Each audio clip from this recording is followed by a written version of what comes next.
Shalom Bapak Ibu semuanya, selamat berjumpa dalam program SOS, Sahabat Orang Sakit. Kita sudah beberapa episode menayangkan program dari SOS ini, yaitu sebuah pelayanan yang menurut saya sangat unik. SOS Global Ministries are reaching all of countries around the world by bringing hope for the sick. SOS Global Ministries are sent to be a messenger of new hope.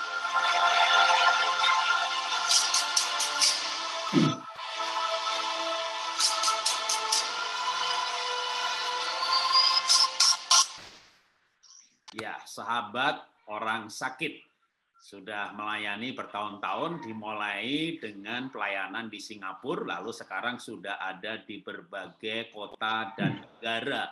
Lalu SOS ini bekerja sama dengan saya dari keluarga Indonesia Bahagia, bukan dari SOS, tapi kita bekerja sama untuk membuat program ini, di mana setiap program kita menampilkan mereka-mereka yang Tuhan izinkan mengalami sakit, tapi justru dari sakit itu menerima keselamatan, menerima kesembuhan, atau nggak sembuh, tetap sakit bertahun-tahun, tapi justru merasakan Tuhan ada, Tuhan hidup, jalan-jalan Tuhan begitu nyata. Ada juga yang mengalami mujizat dalam hal pembiayaan. Ada yang masalahnya bahkan sakitnya cukup panjang, tapi di situ nilai-nilai kehidupan yang dibangun melalui apa yang terjadi. Jadi walaupun hampir atau semuanya, bukan hampir lagi ya, adalah kisah mengenai orang sakit, tapi kisah yang terjadi, berkat yang didapat berbeda-beda dan unik untuk setiap kisah.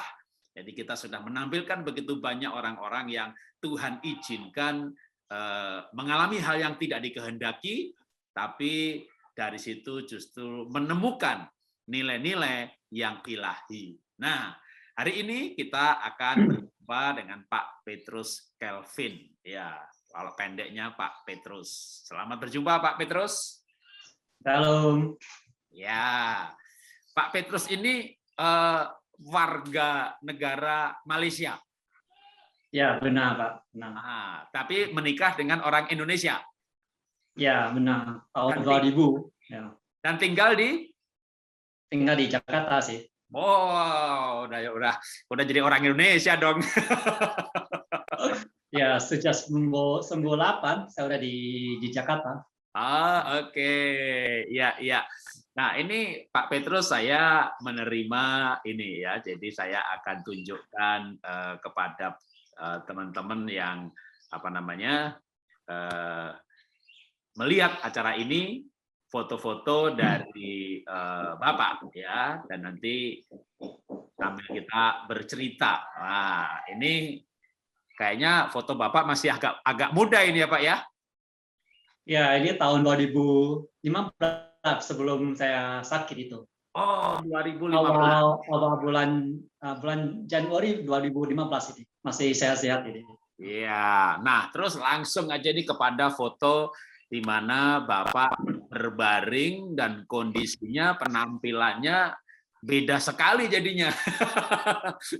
Ya ini yang Bapak alami itu sakit apa, Pak? Oke, Shalom. Yang saya Petrus Kelvin. Oke, saya cerita secara singkat saja. Ya, sebelum 2015 saya sehat semua, kayak ya orang biasa itu. Ini bulan yang 6 2015 saya mulai sakit di perut itu. Pertama kirain yang kayak sakit mah itu. Ya, makan obat sembuh hilang, tapi datang lagi sebulan kan itu. Ini sampai bulan yang 7 bulan 8 itu sakit agak parah gitu. Jadi ke dokter lokal bilang, oh, ini mungkin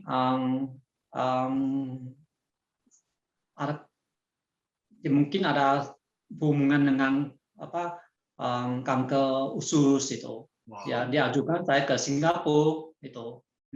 Jadi pas di bulan Agustus, 17 Agustus dia berangkat ke Singapura. Ya, wow. Diperiksa di NUH itu. Ya, waktu di biopsi ya hasil keluar ya benar itu ada kanker usus yang kanker usus limfoma getah bening itu. Wah. Ya, jadi agak kaget kan itu. Masa orang-orang sehat kok bisa kena kanker kan. Jadi itu nggak percaya dengan itu kan itu. Tapi waktu bilang oh ini nggak apa-apa bisa sembuh ya paling di kemo diapain udah saya tenang-tenang aja gitu. Waktu bilang paling kemo tausan nginap kemo udah bisa paling 6 kali beres udah saya tenang-tenang ya. Tapi kenyataannya waktu kemo yang pertama itu kan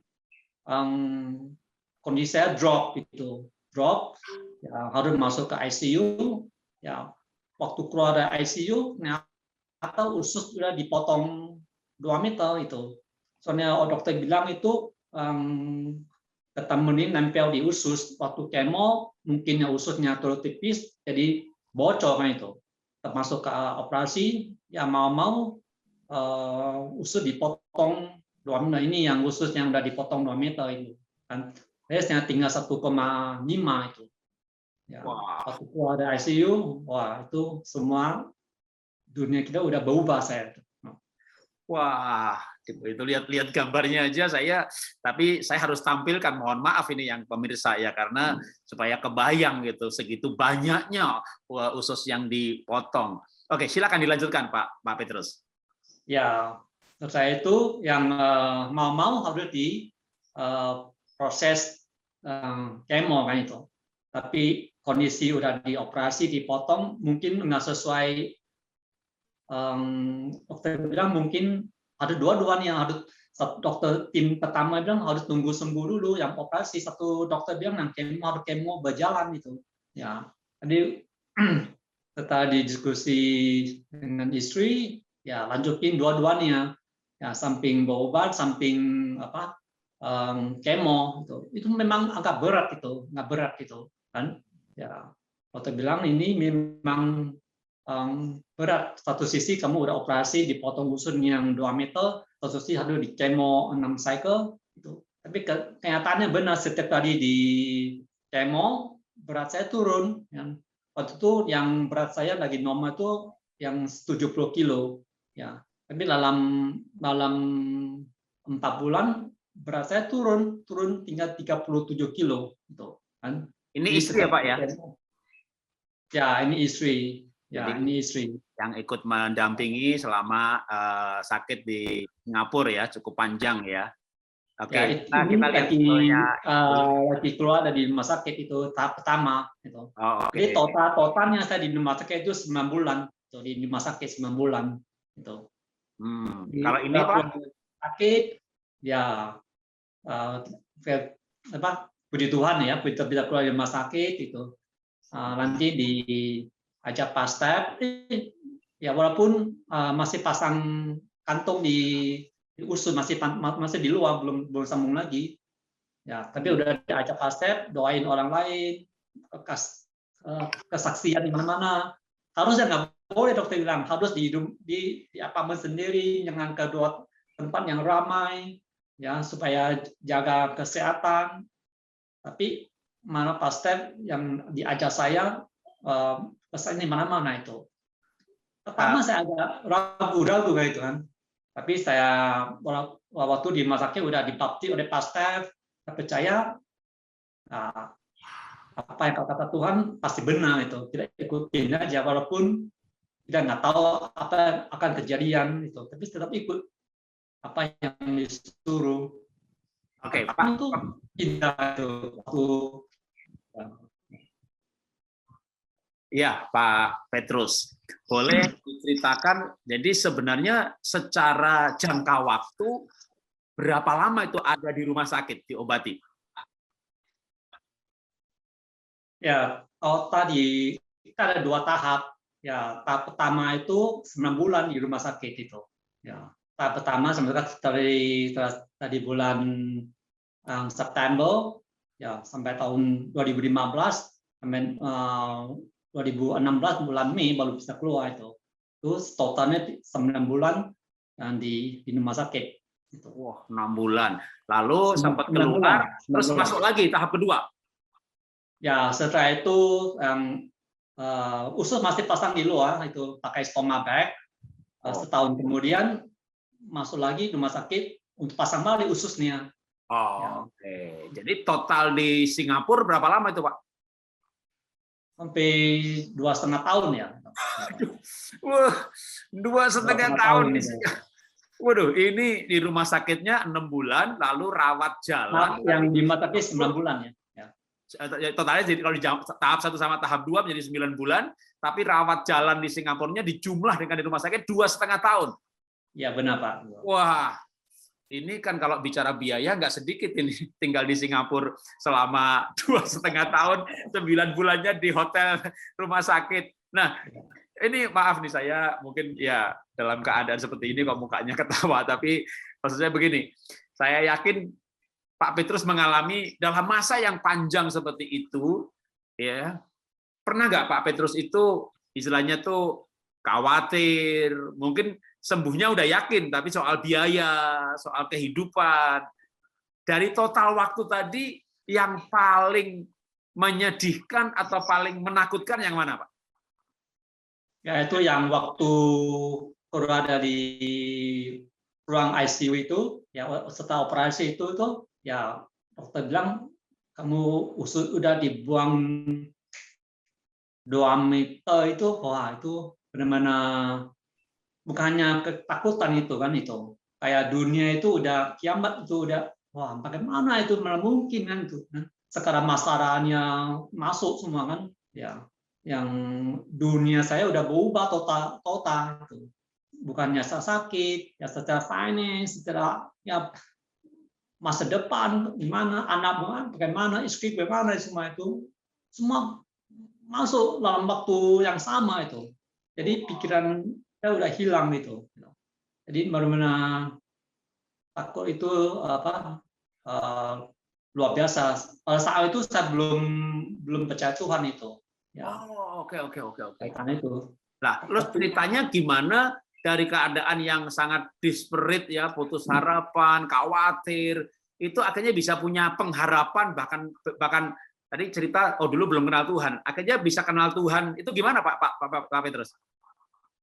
Ya lewat istri kenalin Pastor Stefanus itu, dia datang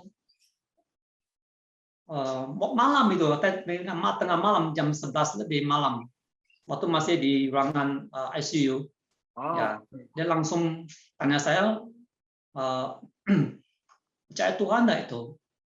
Terus terang waktu saya masih belum tahu apa itu Tuhan benar itu kan, ya. Tapi nggak tahu ada satu ada orang belakang dan bilang, jawab, iya, saya mau aja. Saya voting apa yang suara itu kan, saya mau. Walaupun waktu itu saya otak masih pikiran jadi kacau itu kan, ya terus tahu Tuhan jawab itu mungkin bukan dari otak saya, mungkin dari suara apa itu. Saya oke, saya mau, langsung dibaptis masih di ruangan ICU. Wah, waduh.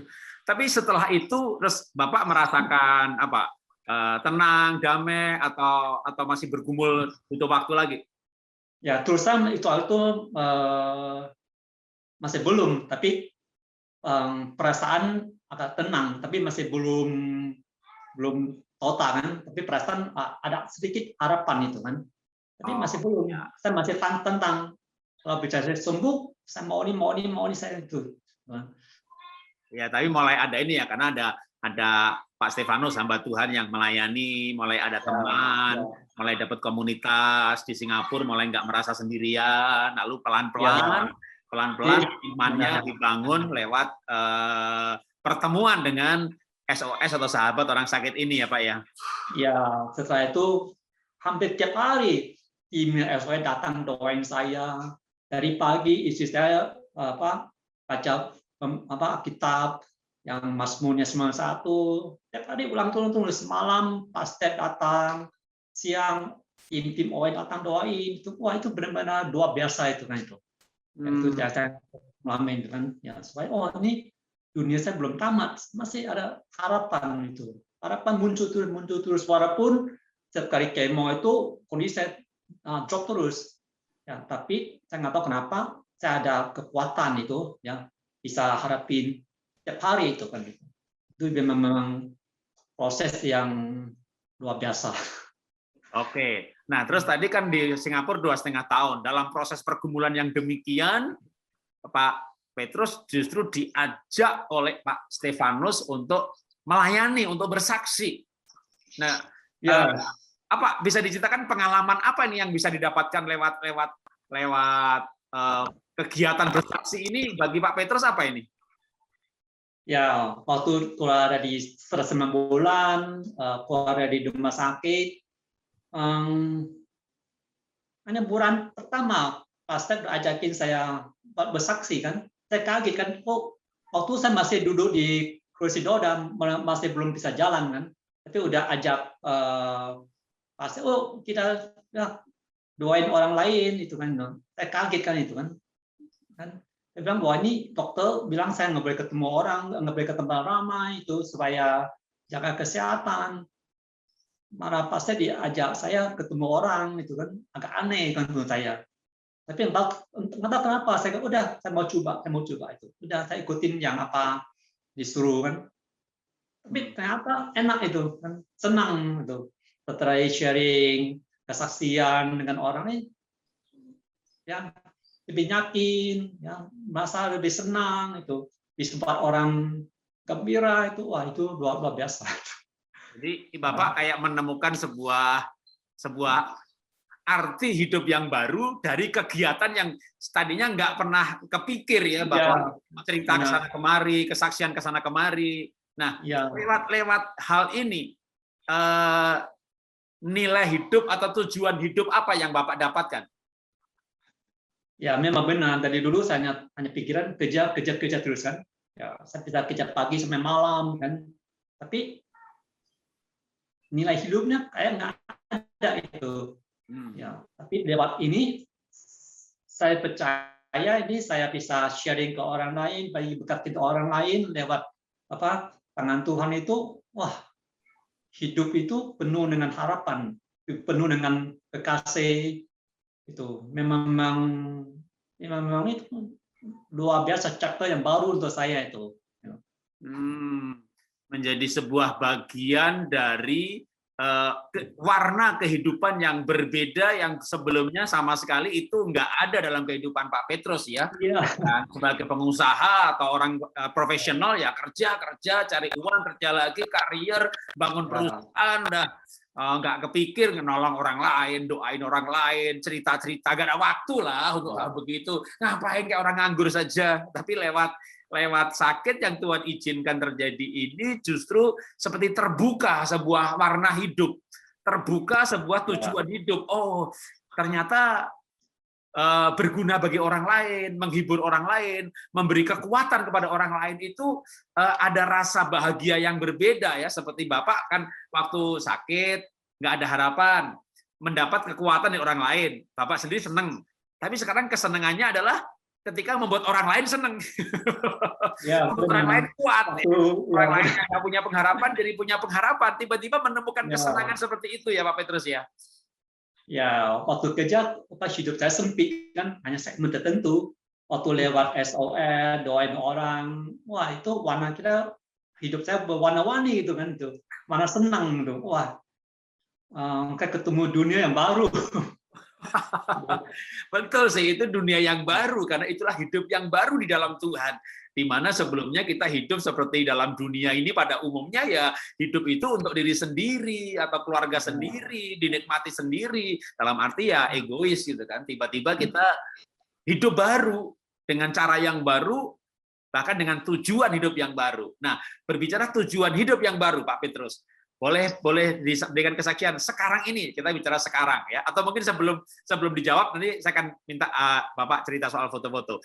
Tapi setelah kita melihat foto-foto Bapak yang terakhir ini, nah apa tujuan hidup Bapak selanjutnya?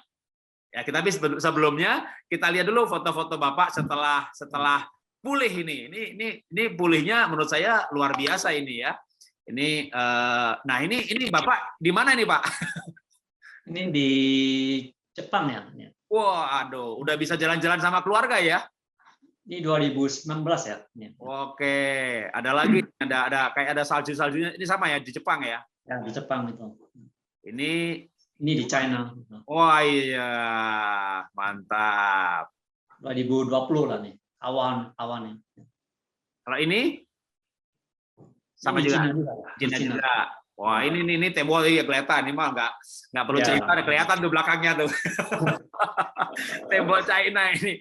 Ini setelah sembuh ya Pak ya? Ya 2019 akhir Desember itulah. Wah sebelum COVID. Jadi ini foto-foto bukan sebelum sakit, ini sesudah ini. Nah ini kalau saya lihat kan segar sekali, seperti Bapak Ari ini juga segar sekali. Foto-foto tadi juga menunjukkan Bapak sudah kesana kemari liburan, artinya Tuhan sudah memulihkan dengan sempurna. Nah dengan kesehatan yang sudah dipulihkan ini, ya Bapak boleh bercerita sekarang ini ke depan, dari sekarang ke depan apa tujuan hidup Bapak? Ya, sama itu yang ke depan itu kunci itu berdoa untuk orang lain. Jadi bersyukur, berdoa untuk orang lain. Saya percaya lewat doa itu satu jembatan bisa hubungi kita dengan Tuhan. Itu paling penting. Ya, waktu jembatan udah ada, semua Tuhan bisa masuk. Kuncinya itu di doa. Justru setelah itu sembuh, saya mau doain orang lain, sharing ke orang lain, supaya nilai Tuhan, berkat Tuhan bisa sharing ke orang lain semua itu paling enak itu. Ya. Ini benar-benar mulai hidup untuk melayani Tuhan lewat melayani sesama. Apalagi fokus pada mendoakan orang sakit, menolong orang sakit, menemani orang sakit. Ini saya mau menceritakan juga kepada pemirsa bahwa itu pelayanan yang luar biasa, karena Tuhan Yesus pernah berkata kepada para muridnya, bahwa pada waktu aku sakit, engkau mengunjungi aku, pada waktu aku lapar, engkau memberi aku makan. Lalu orang-orang itu berkata, Tuhan, kapan? Nah, waktu kamu melakukan kepada saudaramu, itu kamu melakukan buat saya. Jadi, ini pelayanan yang sangat dihargai Tuhan. Karena orang yang melayani orang sakit, mendoakan orang sakit, itu pasti murni. Kalau orang khotbah kadang-kadang masih nggak murni, kan dapat persembahan kasih.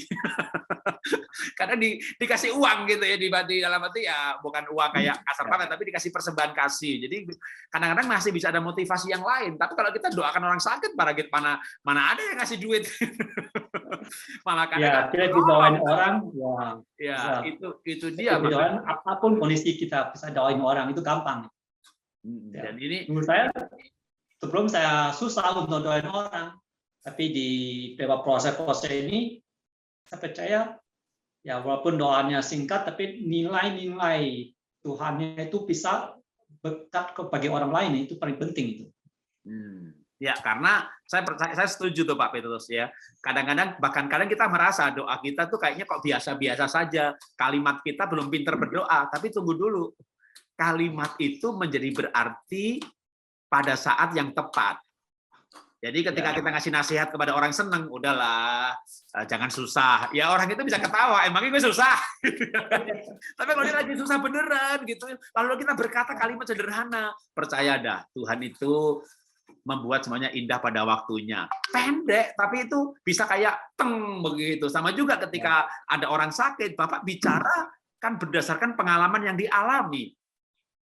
Bapak pernah ngalami khawatir, gelisah, lalu Bapak bicara sederhana, mungkin sambil ngobrol atau berdoa, Tuhan angkat kegelisahannya, angkat kekhawatirannya, itu kalimatnya tepat sekali. Nah, kalimat yang tepat pada saat yang tepat, itu kuasanya luar biasa. Karena itu saya mendorong Pak Petrus dan juga para pemirsa di tempat ini, kita terus semangat melayani dengan cara yang Tuhan sediakan bagi kita.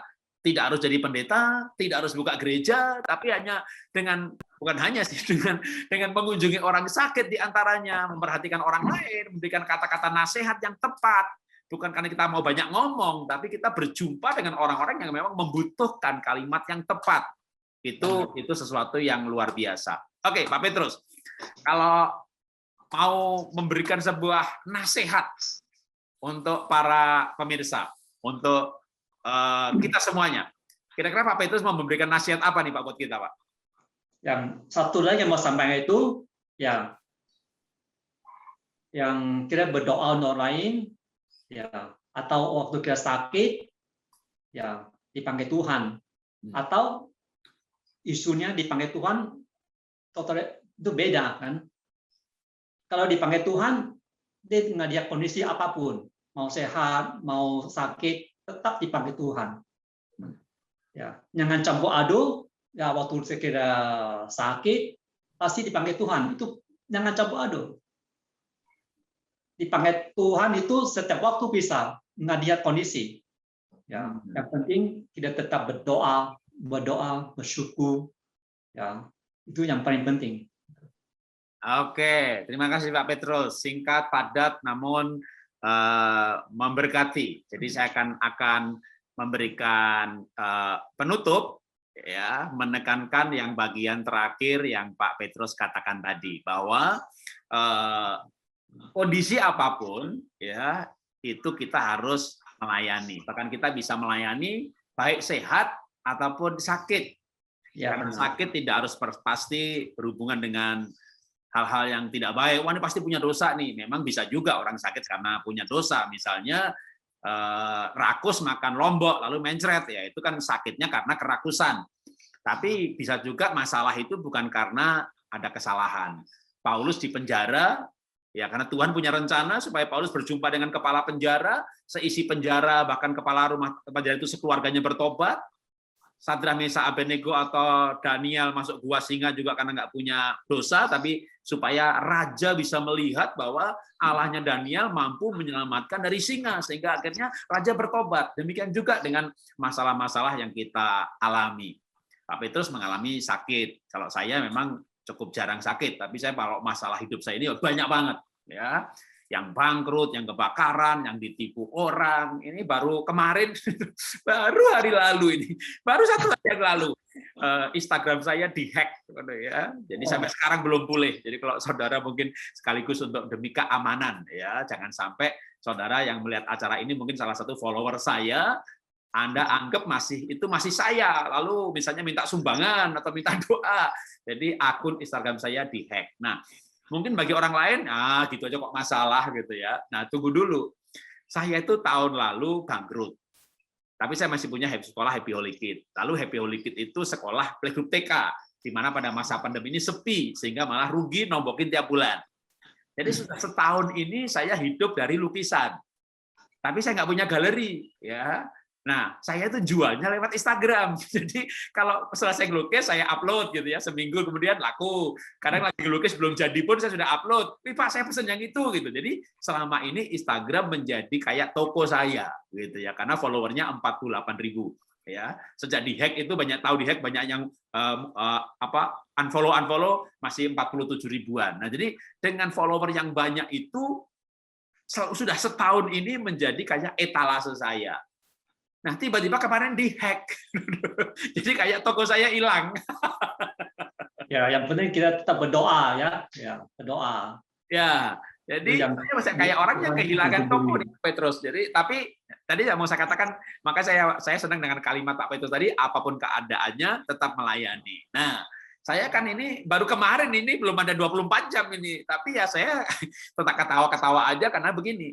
Saya percaya yang memelihara saya itu Tuhan, bukan Instagram, tapi lewat Instagram. Jadi Tuhan yang memelihara saya. Jadi justru saya percaya ini membuat kita itu harus bergantung dengan Tuhan. Dan tetap melayani Tuhan, tetap bersyukur, tetap antusias, tetap semangat, apapun yang terjadi. Memang ada kekhawatiran, wah nanti kalau salah digunakan bagaimana, penipu orang, ya yang penting saya sebarkan informasinya, termasuk hari ini, ya kalau terima Instagramnya saya yang lama, maka hati-hati. Saya sekarang sudah punya Instagram yang baru, ya tahunya yang baru atau yang lama. Yang baru pasti diupdate setiap hari. Tiap hari pasti diupdate, berarti yang baru dan followernya belum banyak. Ya, sekarang aja belum sampai 1.000 gitu. Yang dulu udah 48.000. Nah, ketika saya mengalami masalah, ya banyak sekali yang sudah saya saksikan juga dalam episode sebelumnya, maka tetaplah bersyukur, tetaplah mencintai Tuhan, bahwa Tuhan itu mengizinkan semuanya pasti untuk mendatangkan kebaikan. Loh, apa baiknya Pak sakit? Lah lewat sakit jadi kenal Tuhan. Lewat sakit jadi punya tujuan hidup yang baru. lewat sakit Pak Petrus punya warna hidup yang lain dengan yang sebelumnya. Sebelumnya warnanya cuma hitam aja. Atau warnanya cuma merah. Karena duit 100.000 kan merah. Wah, benar. Hidupnya berwarna-warni dalam arti, oh hidup ini bukan cuma untuk diri sendiri, untuk orang lain, untuk melayani.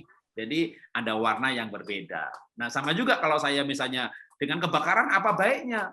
Ya, saya belajar untuk tetap bersyukur. Dengan dihack ini apa baiknya? Saya belajar untuk mengampuni, memberkati. Saya berdoanya betul-betul Tuhan berkati orang itu.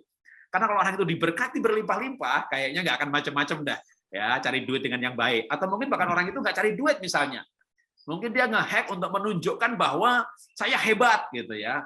Kalau dia sungguh-sungguh dekat sama Tuhan, mungkin dia akan menunjukkan kehebatannya dengan cara yang lain. Bahkan saya doakan tuh, Tuhan, orang itu pasti orang pinter. Kalau bisa nge-hack itu pasti orang pinter. Tuhan berkati dia dengan pekerjaan IT, misalnya di bank gitu ya.